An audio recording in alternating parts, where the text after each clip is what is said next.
के भएछ भने एउटा तपस्वी रहेछ क्या जोडी तपस्वी अनि मरेपछि यमदूतहरू आएर चाहिँ त्यसलाई लिएर गए लिएर गए चाहिँ सोधेछ अब तपाईँ कहाँ जानुहुन्छ स्वर्ग जाने कि नर्क जाने के भन्नु तपाईँ स्वर्ग जाने नर्क जाने भनेर सोधेछ अनि सोधेपछि उसले यसो विचार गर्नु के भन्नु एकपल्ट हेरौँ न त नर्क कस्तो रहेछ स्वर्ग कस्तो रहेछ म हेर्छु हेरेपछि म कहाँ बस्ने कहाँ जाने म निष्कर्ष दिन्छु भन्छ क्या अनि म हेर्छु भनेर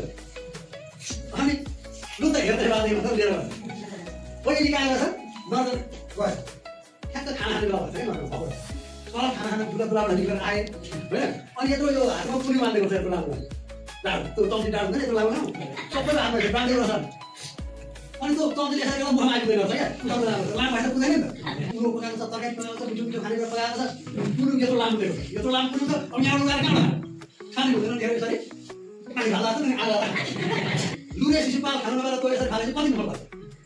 अनि हेर बिजोग छ ओरेको सबैको भुँडी भयो नि त सबै फोरेको खानु पाएर दुलो पात्रो नर्क यस्तै गर्छ स्वर्ग हेर्नु त भन्छ स्वर्ग स्वर्गमा पनि ठ्याक्क खानु गर्छ ठुलो दुलामा आए त्यसपछि प्लेटमा चम्चा भइहाल्छ मान्छे चाहिँ हिजो उठ्छ फेरि भुइँ पनि सफा छ एकदम उस्तै छ अनि पकाउने पकाएको सामानहरू पनि त्यस्तै छन् मिठा मिठा सामान पकाएर आएको अनि ब्रज सुइसिङ आएपछि उगायो अर्काले उगायो अर्काले पाइदियो पोखिएन भने अर्काले उगायो पोखी अर्कालाई पाइदियो तर कुलो अर्कालाई पाइदियो अर्काले कसैले दबाई खुवाउँछ कसैलाई पाइदियो एकअर्कामा के गर्दा छन् आउँदा छन् क्या एकअर्कालाई हिस्टपुष्ट पनि भयो होइन अनि हेर समाजसेवा पनि गर्नु होइन स्वर्ग भन्नुपर्ने छ भनेर त्यसले निर्णय गरेको थियो अरे तपाईँहरू स्वर्ग रोज्ने कि नर्क रोज्ने तपाईँहरूको विचार